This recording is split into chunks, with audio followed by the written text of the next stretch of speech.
if I refuse? Then die in ignorance. Hello, welcome to this episode of Star Trek Sodium. In this episode we have Star Trek Next Generation's 20th episode, The Emissary, which introduces the fan favourite character of K'Ehleyr, who would become Worf's sexual partner and the mother of Worf's child, Alexander, who I'm sure must be someone's favourite character. So welcome, Star friends. Let's take a look at some facts from this episode.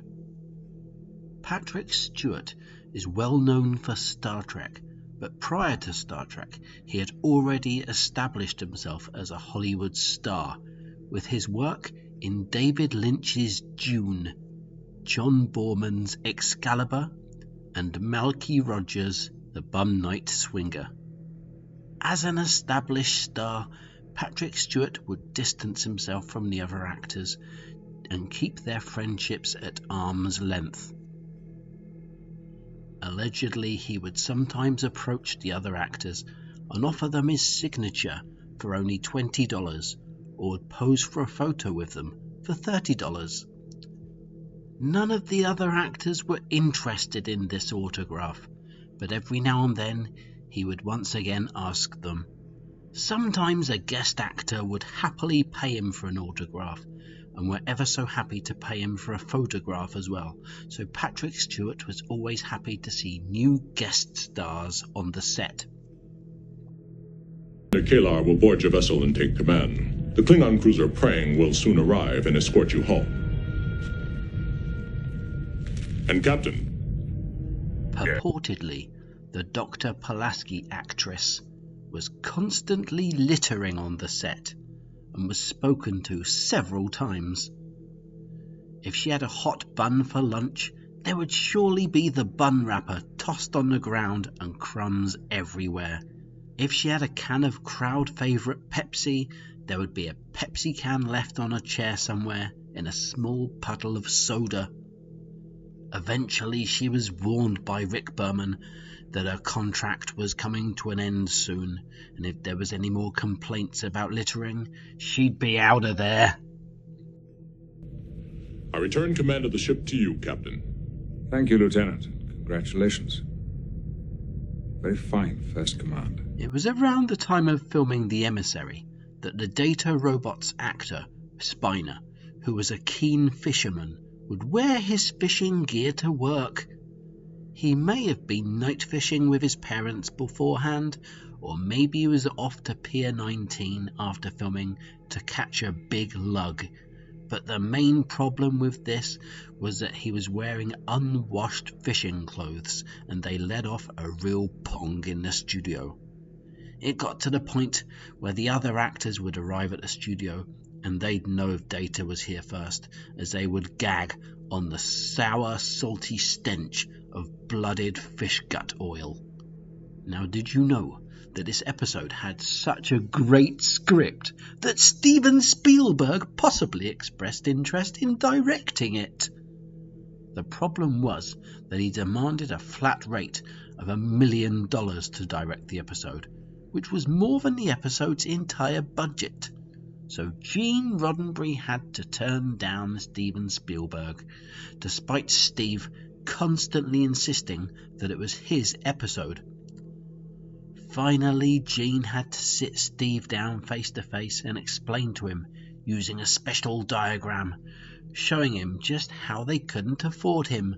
Spielberg's final word on the matter was in a lost interview, whereby he said that if they'd let him direct it, it would have definitely been the best episode of Star Trek ever, and it would have grossed billions of dollars for the Hensing studio. New Star Trek storyboard artist Lance Ranner had famously approached Rick Berman again with another bold idea for a soapy episode artwork. He would produce a new format of episode art that would inspire the youth of today to view a show that they would normally scoff at. A week later, and Lance brought in his finished poster. No original versions of this artwork exist, but based on the rumours, it looked exactly like this. Not only did Rick not understand anything about the image at all, but he ordered all copies of it destroyed. Not just normally destroyed, but violently destroyed. He wasn't against Lance trying new things, but he just didn't understand what he was looking at. Lance was ordered to continue his good work and try again for the next episode. Now, you probably know that Star Trek The Next Generation's first season exists for sure, but did you know that Star Trek Next Generation's second season nearly didn't exist? That's because where Jonathan Frakes lives is where people would describe it as being the wrong side of the tracks. Supposedly, he rented an apartment in the soapy neighborhood of Hollington near Hollywood, where the crime was high, disease was rampant, and starvation was a possibility to anyone, no matter how much food they could afford. It was just that bad. Frakes' cousin, Michael Dorn, had warned him against moving to the area, but he'd shrugged it off as an overblown nonsense. Not long after moving into the apartment there, he reportedly contracted facial glug spaps, which severely discoloured his face in all the wrong places. Caused by malnutrition and bad air quality, the disorder wasn't going away anytime soon, so Rick Berman warned the Riker actor that unless he comes to the studio with the facial blemishes hidden, he wouldn't have a job to come back to at all. The only option open to the actor was to wear a bandana permanently across his face, or failing that, grow a beard to conceal the marks. That's why, if you have eagle eyes and can be bothered to compare Riker in Season 1 to Season 2, you'll notice that he has a beard in one of the seasons and not in the other. When the team was trying to film the final day of filming for the episode, Will Wheaton reportedly brought his church's pastor to the studio to show him around and meet everyone. Will Wheaton had become a devout evangelical Christian and listened to every word that the pastor muttered, no matter how far-fetched. Once the pastor was in the studio, he stood in the centre of the set and began his boring sermon to anyone who would listen, spouting off this and that about Jesus and those other made-up things. Most people, of course, gave him a minute or two of attention, then returned to their script reading, or perhaps drinking their coffee somewhere else. Getting the pastor to leave proved a difficult task to the producers, who took several hours to get rid of the old guy, a move that caused Wheaton to resent all of the producers, and would eventually lead him to leaving Star Trek a couple of years later, like a windswept clown. Lever Burton was famously on a night out in Los Angeles in America with his cousin Tim when they came across the actor Fisher Stevens and the rest of the Short Circuit 2 team drinking heavily to celebrate wrapping on the filming of their movie Short Circuit 2. Angers flared between the Burtons and the Circuits, and a surly fistfight ensued, leading to black eyes, broken teeth, and Lever's cousin Tim had his curly hair pulled out in a couple of tufty places. As this science fiction war between Short Circuit 2 and Star Trek drew to its dazzling conclusion, Burton hatched a plan that would ensure Star Trek's potential victory.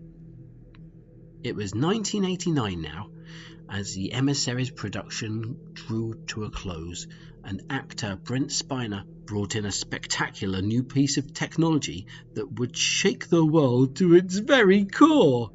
He had the newly released Nintendo Game Boy, which featured super fast graphics that blew everyone away with their realism at the time. Spiner had the brave idea that maybe the Emissary could be turned into a video game for this system, so that everybody around the world could get a chance to live out the dazzling story. Rick Berman and Spiner apparently contacted game developer Interplay and told them in no uncertain terms to start making the game now, but the top boss at Interplay said no, and even possibly said that the episode's story was rubbish. this news would eventually trickle back to Gene Roddenberry, who wasn't very bothered really, as he didn't understand the fascination of these new electronic games that everybody was playing. Chief O'Brien would feature in this episode, making it the first episode that he would be in, called The Emissary. He would also appear in the much better Deep Space Nine episode called Emissary a few years later, which could be considered a sequel of sorts to this episode, as both episodes are in space and both feature Chief O'Brien and Captain Picard. If this notion has a claimed merit, then this might prove that the two episodes that are called Emissary are actually the greatest episodes of Star Trek ever made. Let me know in the comments below if you think that's true. Thanks ever so much for checking out my great facts, and I'll see you next time as we hurtle towards the beginning of Season 3. But before that, as we hurtle towards the end of Season 2 of Star Trek Next Generation, hopefully I managed to cover every episode of Star Trek and uncover every single secret fact that lies out there. I'll see you next time. Bye!